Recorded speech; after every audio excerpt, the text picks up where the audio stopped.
Recording. Okay. So we're continuing chapter 10 today. Okay, last week. So I'll recapitulate to what we did last week of chapter 10. But before that, I'm going to share with you two quick stories, and you'll tell me what you think is a higher spiritual level. So the first one is, a lot of people do mitzvot, and they think of receiving the part in the Gan Eden.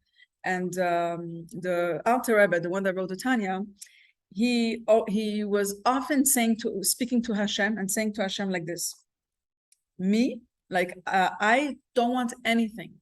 I don't want your Gan Eden. I don't want a part in the Olam Haba. I just want you yourself, like the core you. That's all I want. Like, I'm not doing anything because of the reward I'm going to get. I just want you. That's one thing. Another thing is, it was Yom Kippur, and in the middle of Yom Kippur, in the middle of prayer, all of a sudden the Alter Rebbe leaves the show.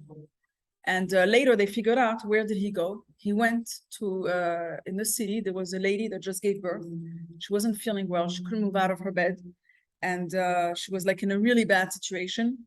And he came, he warmed up a soup for her, and so that she should eat it. And he brought it to her bed. And he really saved her. And then he went back to synagogue and prayed. So from those two things, which one do you think is a higher level? Like, so today we're talking a lot about the tzaddik, so there's like levels within the tzaddik. So think of those two stories and tell me which one shows more a spiritual level, a higher spiritual level than another. You think you think helping the lady is more spiritual? Why? Putting another person above everything with you. You're putting the other above what you want. So you're getting somewhere, because it's all about what do I want and what is the need, yeah? And the first situation is that I want only you. It's about his wish and his want. You're very smart. Yeah. Very logical. She's saying the first story, he says what he wants, what he wishes. He wishes to be with Hashem. And the other story, he's not doing what he's wanting, he's doing what's needed. Okay.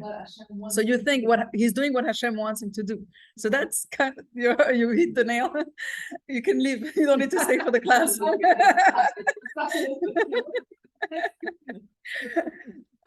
So it's not about what he wants, it's about what Hashem wants. Okay, so that's really a higher level. So that's what we're going to see today more in depth, but that's really what we're going to get to. So last week we spoke about the tzaddik, and we said that there's two types of tzaddikim. There's the one that was fully complete, like he conquered the bad, and he also turned it into good. So he only has a godly soul, basically. Even the animal soul turned into a godly soul. And the other one, he still has an animal soul. He still has some bad, but he's not listening to it. It's like, it's a quiet voice. Like I'm saying, it doesn't have a voice even, okay? It's like completely nullified. So today we're also going to see within the whole chapter 10 is dedicated to the tzaddik. So today we're doing the second half of chapter 10, which is also dedicated to the tzaddik. And what we're going to see today is what's the highest level of a tzaddik, like the highest of the highest. And there's a new term that the Alter Rebbe is going to bring to us. He calls the tzaddikim Bnei Aliyah. Okay, we're going to explain it. Okay, there's a few reasons why he calls it that way, and that's what we're going to see. So, also, what's interesting that we're going to see today is how many tzaddikim is there in the world? Like, is there a lot? Is there so few? Like, you think there's very few. Okay, so he's actually going to bring us sources and tell us how many tzaddikim we have. Like numbers. Yeah. We'll see numbers. You like numbers. Okay. So we're going to start with the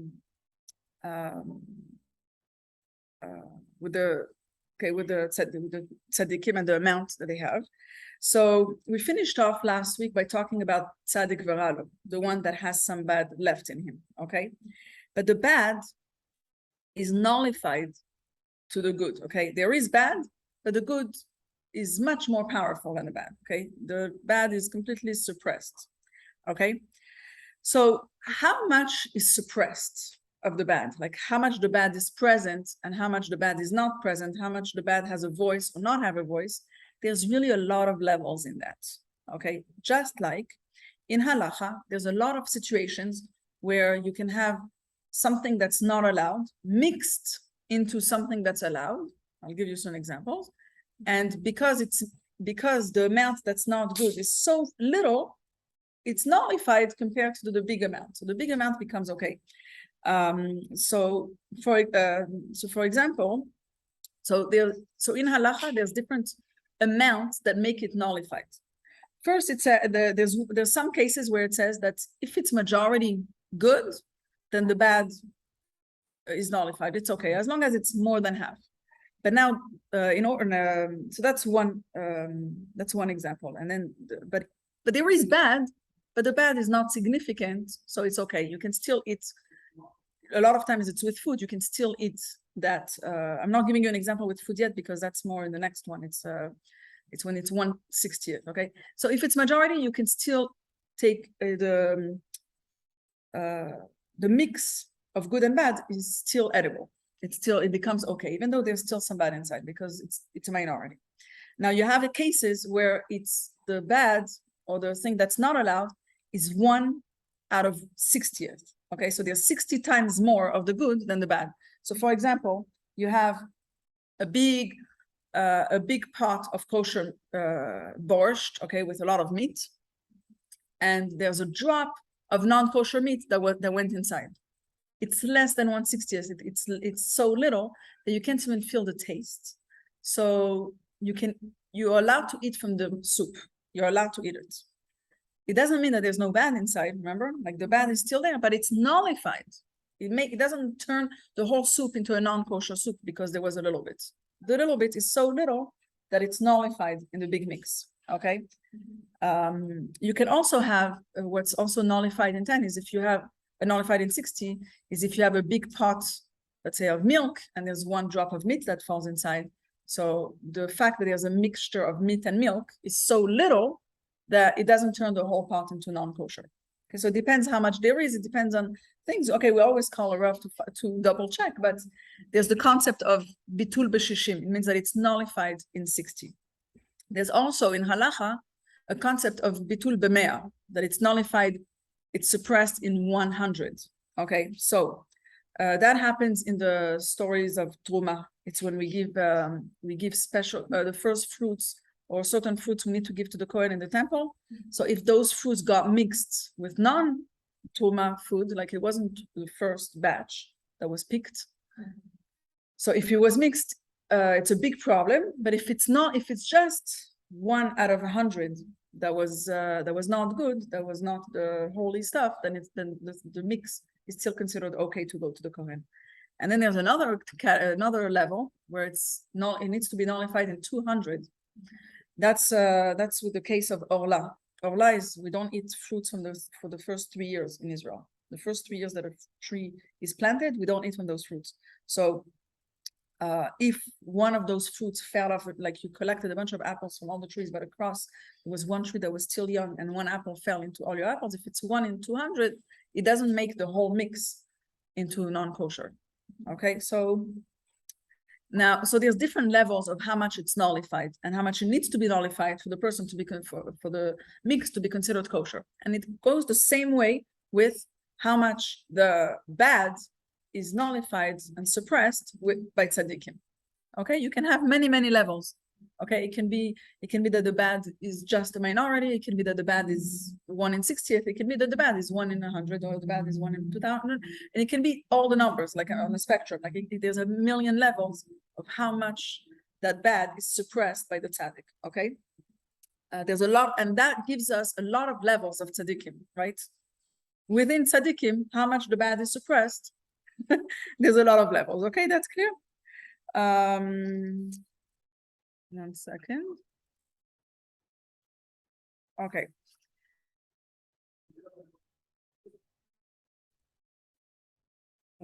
Okay, 1 second.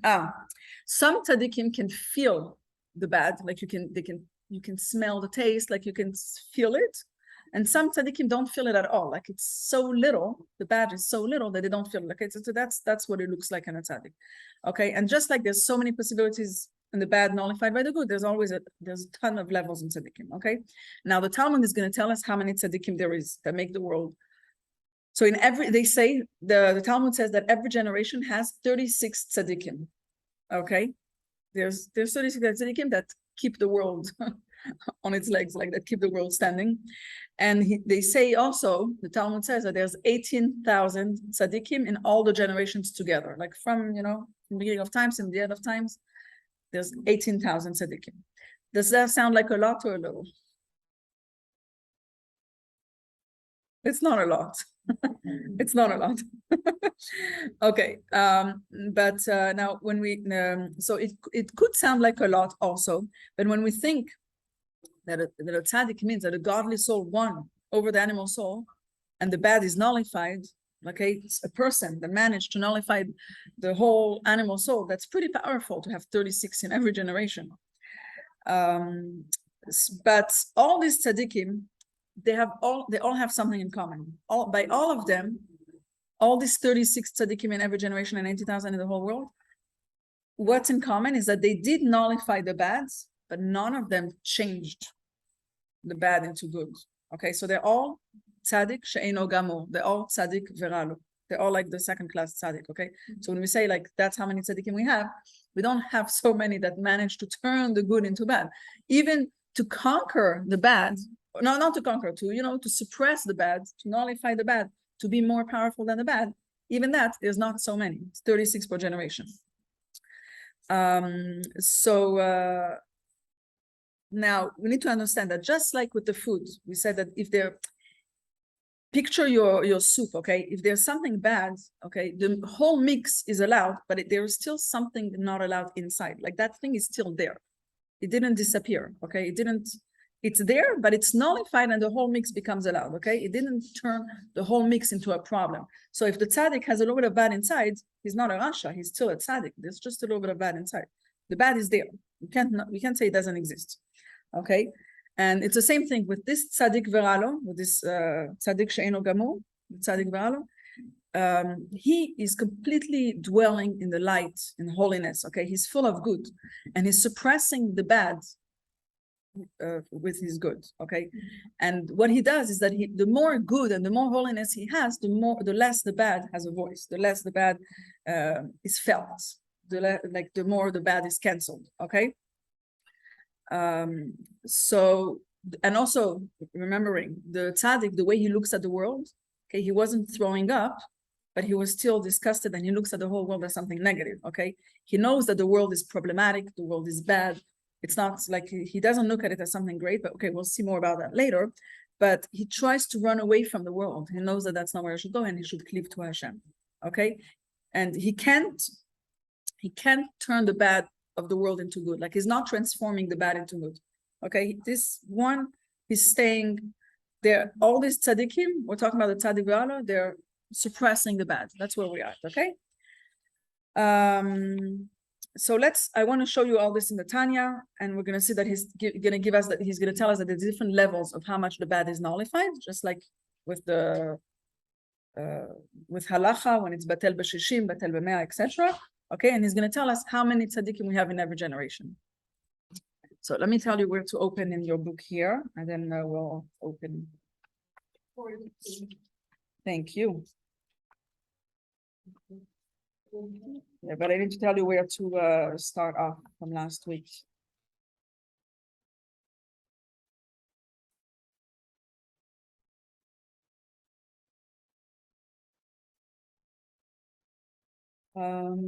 Okay, it's here. You see where there's like a circle on the right side. Now the grade is subdivided into myriads of degrees. Okay, let me share my screen here. Okay, you're all here, page 41, where there's the big black circle on the right column. Now, you have it, everybody? Okay, so I'm reading it.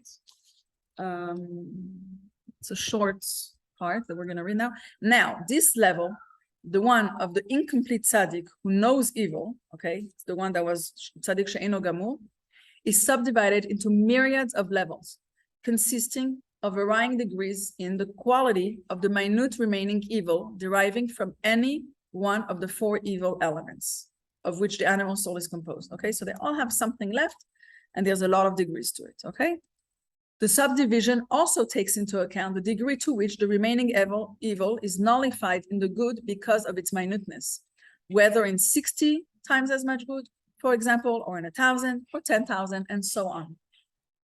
These various sub-levels in the ranks of incomplete tzaddikim are the levels of the numerous tzaddikim found in all generations, all of whom belong to the category of the incomplete tzaddik. So when we say how many there is in every generation, it's the incomplete tzaddik. It's tzaddik she'eino gamor.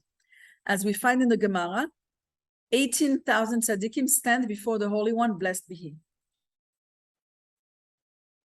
Okay, all these, remember, they're incomplete tzaddikim. Okay, this is it for now. So remember where you left off. And we're gonna continue now to the next part. Okay. Now, okay, so now we understood the tzaddik veralo, and that there's a lot of levels, and that there's quite a few in every generation, but not that many. Okay, and we understand that all they do is that they're nullifying the bad, they're suppressing the bad. Okay, now that we understand that what they do is suppressing the bad, we can understand something new, and something we're gonna understand the power of the tzaddik v'tovlo. Okay, now we're going to move to the tzaddik v'tovlo, the tzaddik gamor, the highest tzaddik. Okay, he doesn't just suppress the bad. Okay, by him there's no bad. Okay, he transforms the whole bad into good. Okay, by such a tzaddik, the whole world doesn't even contradict and doesn't bother him, because he's using the world for holiness. Like, this world is not a bad world. There's no bad. The whole world is made to serve Hashem. I'll use anything. He sees something and he's like, okay, how can I use it to serve Hashem? That's how he looks at the world. The world is just a pure world created by Hashem. Now, this tzaddikim, tzaddik v'tovlo, the Alter Rebbe is going to give them a new name, like another name. It's called Bnei Aliyah. And Bnei Aliyah, the Talmud brings it from Rabbi Shimon Bar Yochai, you know, the one who wrote the Zohar, the origin of Kabbalah. I'll show it to you in the Tanya here, the next part, because he's quoting Rabbi Shimon Bar Yochai. You see, but concerning the rank of the complete tzaddik, Rabbi Shimon Bar Yochai statement applies. I have seen superior men, and they are but few. Okay. And then the sentence continues, by the way, I'm going to read to you. He says, there's so few. If there's 1,000, me and my son are amongst them. If there's 100, me and my son are amongst them. And if there's only 2, it's me and my son. but that's like complete tzaddik. That's like they transform the good, and they're called, he's the one that calls it Bnei Aliyah. Like Rabbi Shimon Bar Yochai is the one calling it Bnei Aliyah. And now the Alter Rebbe is going to bring us explanation why it's called Bnei Aliyah. Okay, so there's 2 explanations. So why are they called that way? So the first reason we're going to talk about is the fact that they transform the bad into good. Okay, it's the reason that we know. We understood that last week, and I'm going to explain to you how we see it in Rabbi Shimon Bar Yochai. Rabbi Shimon Bar Yochai, he was from that level. Okay, he's the author of the whole Kabbalah of the Zohar. It says a story of a rabbi, Rabbi Chia, that wanted to go study in the hall of Rabbi Shimon Bar Yochai. And when he wanted to go study in that hall, he heard a voice. And the voice said that whoever managed to transform, you can only enter this hall basically if you manage to transform darkness into light, and if you manage to transform sour into sweet. And why that hall was like that? Because Rabbi Shimon Bar Yochai was as holy as this, and he managed to transform the darkness into light.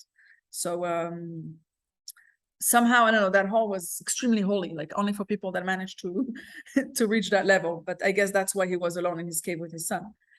And when we look at the idea, now that's very interesting. When we look at the life of Rabbi Shimon Bar Yochai, we're going to see something very interesting. You all know that he was hiding in a cave for 12 years, and then he stayed for another year. So what happened there? He was with his son studying for 12 years. 12 years, he went to the highest level of Kabbalah, learned, like he got into a very, very, very high spiritual level. Like, okay, he reached really, really high. He comes out, and what does he see?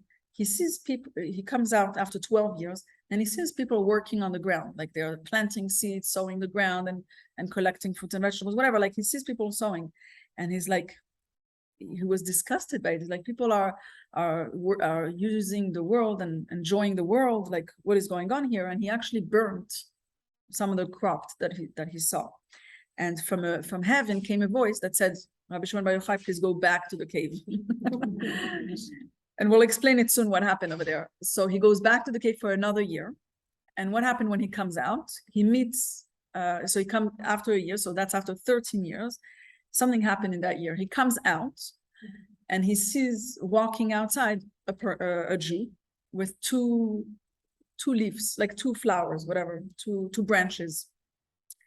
And he's asking him, what are these two branches that you're holding? And he says, one is for Zachor and one is for Shamor. It's the two terms that we use for keeping Shabbat. So then he was very, very, like, he calmed down and he said, wow, now the Jews are keeping mitzvot. They're using those branches to keep Shabbat, you know. He was very impressed. But what happened over here? If we look deeper, first, Rabbi Shimon Bar Yochai, he nullified the world and he couldn't bear it. It was bothering him. He was only at the level of tzaddik sheino gamor, like him saying he made the bad, like he knew that it's bad, but he looked at it as something bad. But the second time, it was the opposite. He looked at the world as something that you can make holy. Like he says, wow, these branches can be used for holiness. Like he got to a level of tzaddik gamur, of the highest level of a tzaddik, where he was able to appreciate the world that Hashem made. You understand? That's like the highest level. So, it's a very, very deep idea of Chassidut, the idea of transforming this very world into light, like this very world, to turn it into holiness. There's a lot of different branches in Judaism. If you think of it, what do? They try to separate from the world. They try to run away from the world. They're trying to say, you know what? Let's just learn Torah. Let's just stay in holiness. Let's just stay between us. We can't look at the world. The world is so bad. Okay. And they look at the world as a problem. And the world is not something that, like, you don't want it. We have to nullify it. We have to suppress it. We have to say goodbye to it. And if these people would be able to erase the world and live a life of just holiness and nothing bother them, like on a different planet, that's what they would do. Because that's what it's just about Hashem. We don't want the world. But there's a novelty of Chassidut Chabad. What is it teaching us? That we need to serve Hashem specifically in this world, specifically through nature, through materialistic things, specifically right here. And every existence in the world that we see, it's here so that we should use it for holiness. It's not so we should say, that's not good, that's not good. We should use it for holiness. Like that's what we can learn from the highest level of a tzaddik, that we need to use the world for holiness. We need to use those things. It's very, very interesting. We see it with the story of the Alter Rebbe, the one that wrote the Tanya, how he did it himself. When he was imprisoned, he had to go from prison to the place where they were interrogated, and he had to go on a boat. It's a very famous story. Some of you may have heard it. He stopped in the middle of the river. Yes. Prayed for the new moon. Yes. So you know what happened with the boat? So he's driving. It stopped. It stopped, and regardless of people trying to move forward or back, or wouldn't move. He wouldn't move. So then what did he do? Did he pray then? No, he waited when they left him to pray. Okay, so I'll clarify that detail. So basically, he was on the boat, going from one place to another on the water, and he saw a full moon, and he wanted to say the blessing for the full moon. He asked the driver, stop the boat. And the driver wouldn't stop. He's like, hello, you're the prisoner. Like, I'm the driver. Like, goodbye. Like, nice try. No, I'll tell you. No, hold on a sec. Okay. No, it's okay. No. No. You're almost there, but there's just one tiny. Okay, hold on a sec. So the driver wouldn't stop, and the Alter Rebbe asked him, "I need to say the blessing for the moon." He wouldn't stop. Hashem miraculously stopped the boat. The Alter Rebbe said, 1 second. Okay, so Hashem stopped the boat. I'm not praying now. Driver, please continue driving, and you stop the boat, and then I'll pray. Yeah. And that's what happened. The driver, they continued, and why? Because he wanted to say a blessing from a natural way, without the miracle of Hashem. He wanted to say a blessing when the driver stopped for him. The driver knew after the boat stopped by itself, he knew he was dealing with. At that point, he was ready to stop it, but it needed to be the driver that stops the boat. It wasn't enough for, like, he didn't want a miraculous. He wanted to do it through the people that are here, through the natural way. That's how he wanted to serve Hashem. So when there's a miracle, the miracle takes away from the natural state, you understand? So actually, the Alter Rebbe didn't do so many miracles in his life. Like, it wasn't about miracles. It was about the work through nature, okay? The work through what we have, okay? And he says that that's the best way to serve Hashem, through nature, through these very things in this world, okay? That's the way we should serve Hashem. So we're going to see now in the Tanya this first reason of Bnei Aliyah. So when we talk about this Tzaddik Gamur, okay, there's very, very few, and he's going to tell us this idea of Bnei Aliyah, and he's going to say that the Bnei Aliyah, reason number one is because they transform darkness into light. Okay, so let's look at that. Okay, let's open our book back to page 41. I'll tell you where. Yeah, it's here. However, page 41, where it says, however, the next paragraph we're up to. Okay, so this first paragraph, I read it. However, it's with regard to the superior quality. Oh, 1 second. The completely righteous, the Rabbi Shimon Bar Yochai said, okay? So he's calling it the superior men, Bnei Aliyah. The reason that this complete tzaddikim, okay, this tzaddik gamur is called Bnei Aliyah, is that they convert evil and make it ascend to holiness. It is similarly written in the introduction to the Zohar that when Rabbi Chia wished to ascend to the Heichal, to the heavenly shrine of Rabbi Shimon Bar Yochai, he heard a voice come out and say, whichever of you, before you come here, have converted the darkness of the world to light and have transformed the bitter taste of their animal soul and evil inclination to sweetness, only these may enter. Okay, that's the story I mentioned to you earlier. And now, so this is it.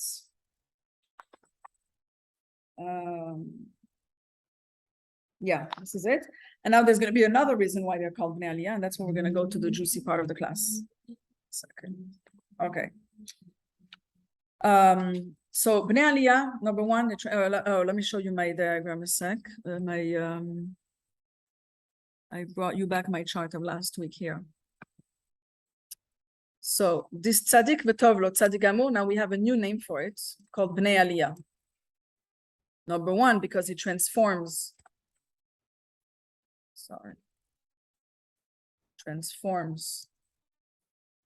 dark to light. Okay, that's reason number one. Okay, so you see where we are, where we're the tzaddik gamur, okay? And now we're going to see a second reason a second explanation why the tzaddik gamur is called Bnei Aliyah. He says, these Bnei Aliyah, they're not people that think about themselves at all. The whole purpose is to do what Hashem wants, okay? So what's new? Doesn't every tzaddik do what Hashem wants, okay? You know where I'm getting to? Okay, so Chassidus explains that a person can be very connected to Hashem, but it's all about himself. It's, I want to be a more spiritual person. I want to make myself, have a better life. Because if I'm connected to Hashem and I bring Hashem to my life will be better. The end goal ends up being me. I want a connection to Hashem, okay? This person is somebody that the love that he has for Hashem, it's because he's thirsty. He wants Hashem. And the reason he connects to Hashem is because he needs to quench his thirst. Like he needs to fill up, like to drink this water, okay?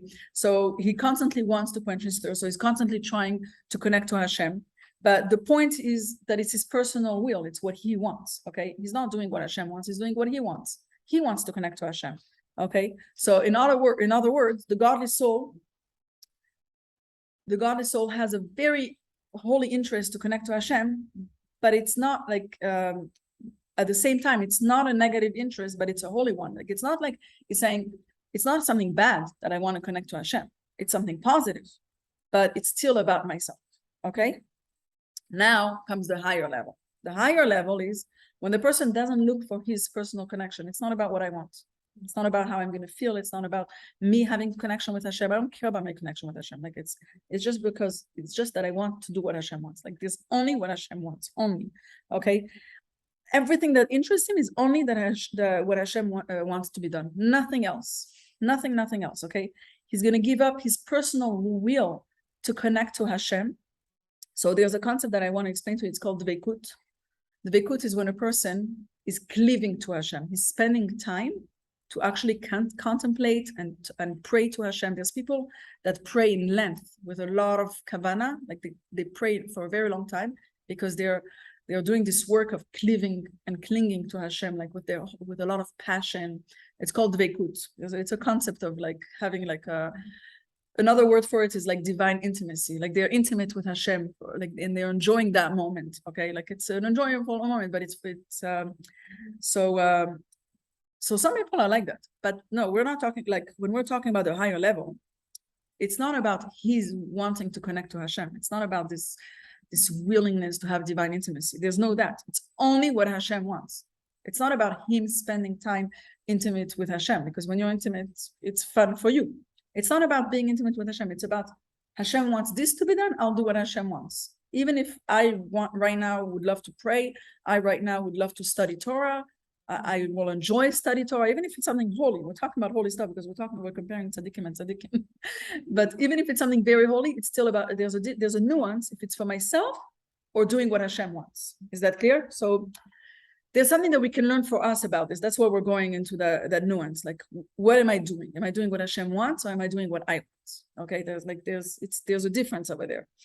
And so to give up learning Torah, to give up praying to Hashem, to give up those things that some people really enjoy, just to do what Hashem wants, that's the level of the superior man, the Bnei Aliyah.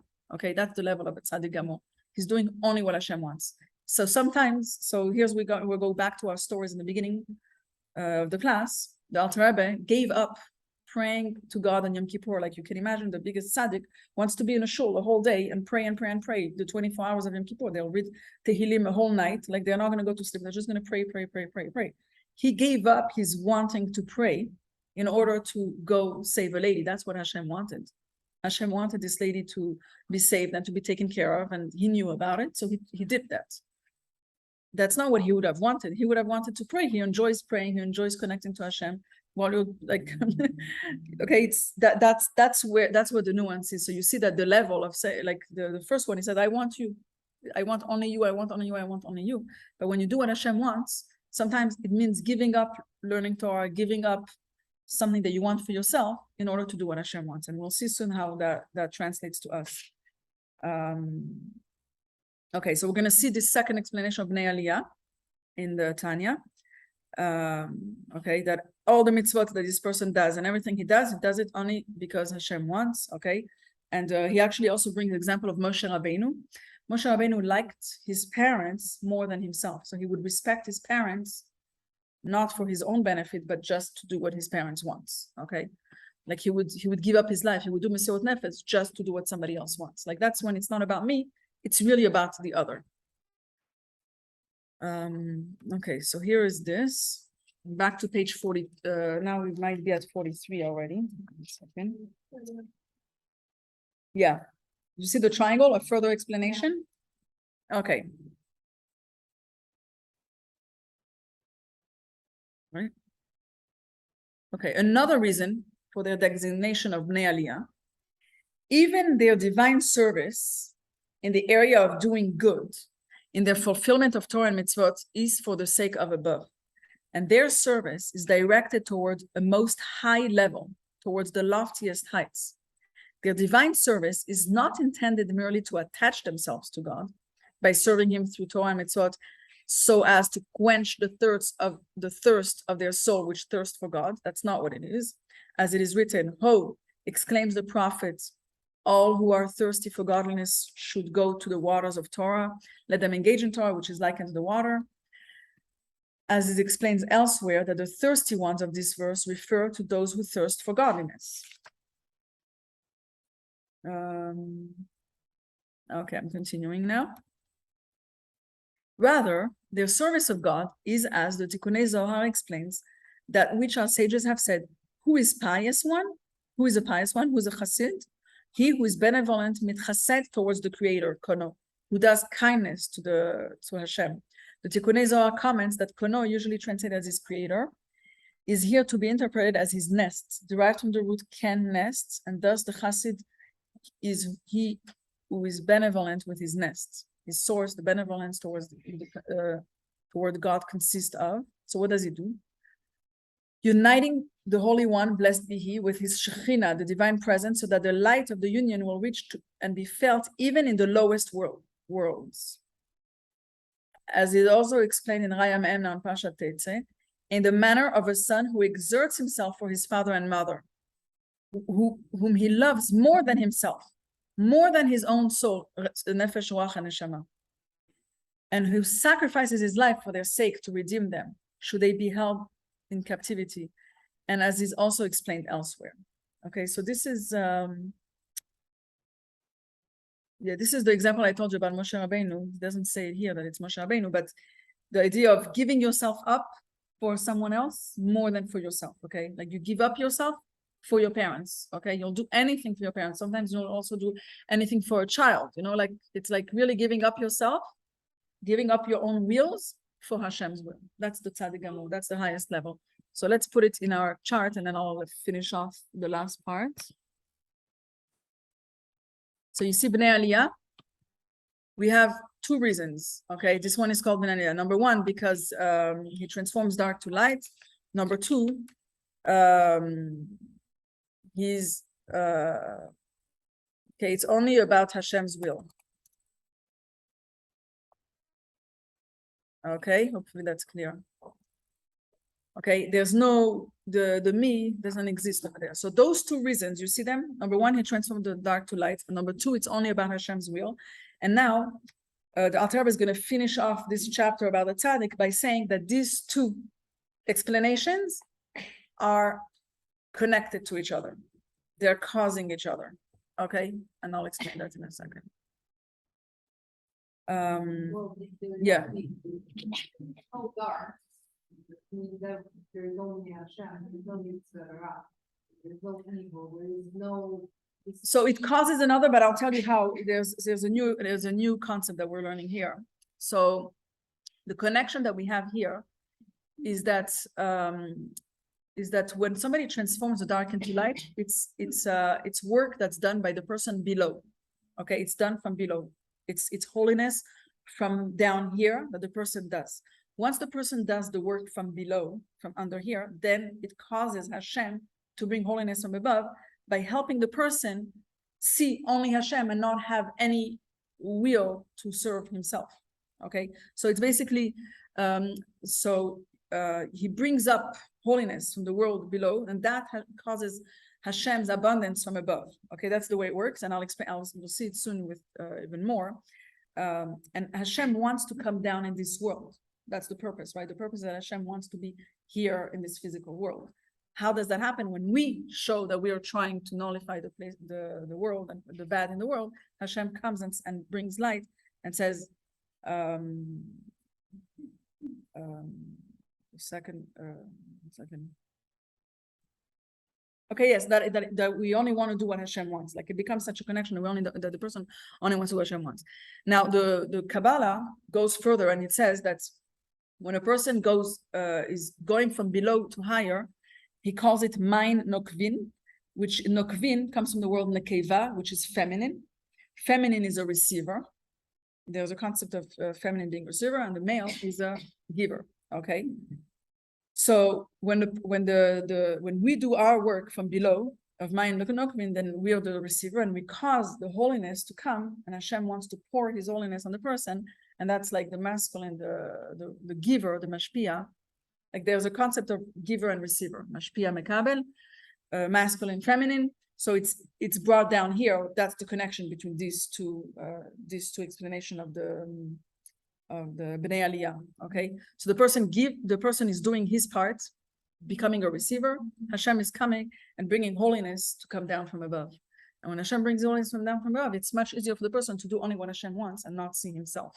Like you need basically help from Hashem to get to that level. Like it doesn't come just from the person's work. You do your work and Hashem helps you with the rest. It's like it works with everything. When we want a blessing, we always say you have to create a vessel. You have to create a receiver, a recipient, and then Hashem gives. Okay? Yes. So let's finish off. You'll see now in the words of the Tanya, this part. With my Tanya.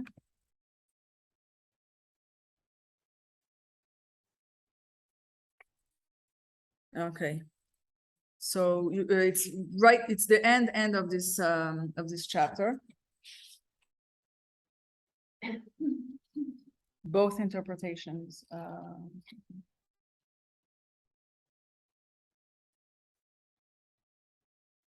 Wait, no, I was here. Okay, it's the last paragraph on the bottom left. Okay, and both interpretations are complementary. For by refining the good found in Klipat Noga, as the men of ascent do, by converting the animal soul, which is derived from Klipat Noga, to good. Okay, so we're doing the work of changing the bad into good. Okay, then he's elevating feminine waters, Mayin Nukvin, the feminine parts. And that affects unions in the higher realms so as to cause masculine waters to descend to this world. Okay, so when we do our work of transforming the bad into good, Hashem sends power from above. These masculine waters are the waters of kindness that flow into and are contained in each of the 248 positive mitzvot, which are all in the nature of kindness or benevolence and masculine waters. Okay, this term, masculine waters, as applied to mitzvot, means that the mitzvot draw God's holiness from above, from the higher realm downward, so that God's holiness be closed in and revealed within the lowest realms, our physical world, as explained elsewhere. Thus, the two interpretations of the term Bnei Aliyah, men of ascent, are complementary. Okay, so we do our work, we do our mitzvot. Hashem helps us by giving us a response of blessings and kindness. Okay, so it goes one in one with each other, like together. That was the idea. So we're going to conclude our class. We learned today that there's a lot of incomplete tzaddikim. The tzaddik she'eino gamor, there's a lot of them, and there's very, very few. Okay, that you can, I don't know, we don't have a number for that, but very few complete tzaddikim, tzaddik gamor. The tzaddik gamor is called bnei aliyah for two reasons. Number one, they transform the bad into good, and number two, they serve Hashem just for Hashem's sake. Like there's no me inside. They're not doing anything for their own personal benefit, for their own personal connection. Okay, and we saw that these two reasons are connected. So to take away for us, like something like we went to a level of a tzaddik. Of course, we're not at that level, but what we're learning really is the way that we should see things. We should see the world. So I'll share first a story. How many times do you cry in your life? And when's the last time you cried? Today, okay. Okay, so there's this man that cried only 3 times in his life. And look when he cried. His name was Rabbi Yecheskel Fagin, and he was the secretary of the previous Rebbe. He was the worst, like, okay, he's a person that loves serving Hashem. He loves learning Torah. He would pray in length with a lot of kavanah. He would learn and learn like for hours, okay? He was very, very into all that, and he was never seen crying. Now, the 3rd time he cried, here's what happened. It was in 1927, the hardest days of communism, and Stalin wanted to completely finish all the Judaism in the world, like in there, and he did anything possible to avoid people from learning Torah and doing any type of mitzvot. But at that time was the previous Rebbe. The previous Rebbe didn't care at all about what Stalin was doing. He's like, we're continuing. And he instituted yeshivas, a whole underground network, okay? Like, that's how we're here today. A whole underground network of yeshivas, of cheder, and he built like underground synagogues, mikvahs. Like, he made sure that Judaism was continuing as much as possible. And he was sending people to give up their lives and put their lives in danger in order to open all these places. And the main executor was this rabbi that we're talking about that never cried besides him 3 times, Rabbi Yecheskel Fagin, okay? He was the main executor of the previous Rebbe, okay? He was he was like the big secretary, so you can imagine how much he worked. He worked really, really hard. He barely had time to eat or sleep, okay? He did everything, gave up his life, everything to help the previous Rebbe to do everything possible. But it really, really bothered him that he doesn't have time to learn. Chassidut, remember we said that? And he wanted to pray in length with concentration, like he really wanted, and he wasn't able to, and it was really, really bothering him because he was that type of person that really liked it. And he comes to the Rebbe, to the previous Rebbe, and he's pouring out his heart. He's like, please give me at least like just, half hour a day to learn. Like, that's all I'm asking for. Like, I'll do anything you want, the 23 and a half hours left of the day, but half hour, let me learn, like without that, I feel like I don't have a life. Like I can't live like this. Like he was at a high level, but he really needed it. And the Alter Rebbe answered, he says, listen, in this place, there's no yeshiva. In this place, there's no cheder. And in that place, we have to put a mikvah, emergency. So he understood, like, okay, nothing's gonna change, and there's still a lot of work to be done. And he started crying uncontrollably. He cried and cried, and it was really, really bothering him so much. Like he realized there's nothing to do. Like he's not gonna get this half an hour. He's not gonna get. He really wanted it, and in the end, even the previous Rebbe that was with him in the room cried with him. They both cried and cried. Like he really understood that for this man, this was really bothering him. And after crying, the previous Rebbe said to him, if we do what we feel like doing, like if we do what we want, how is everything that needs to get done going to get done? Mm-hmm. Is that what Hashem wants? Mm-hmm. So, okay, they're both, no, the Alter Rebbe, Frierdiker probably was, but I'm saying this man is not a tzaddik sheinu gamor, and he's not a tzaddik gamor, okay? But he wanted to pray, but there's things that need to get done. So, okay, that's a level of a tzaddik, that all I want is to pray and all I want is to learn Torah. But we learn, the idea that we learn today is that there's sometimes a higher need, okay? Sometimes we need to serve Hashem without a personal interest. Like if we do it only because I want, while there's something else that needs to get done. So what is this something else that needs to get done? For example, there's people that we need to teach Torah. Like we're saying, if I'm going to go teach my child Aleph Bet, then I'm not going to have time to finish my prayer like the way I wanted to. Or if like I'm saying, we're making our own priorities, but we need to really think twice. Is my priority about what I want to do about my connection to Hashem, or is it what I'm doing that Hashem wants from me? What is needed to be done right now? So what can be needed is even like it's what does Hashem want? Hashem wants us to spread Judaism all over the world. Hashem wants more and more people to know about Judaism. It's not about me becoming a better person and me becoming more spiritual and me becoming, it's really about sharing it with others and bringing more and more people more connected to the Torah and to the mitzvot. Like that's really what Hashem wants. Just to give you bluntly what it is.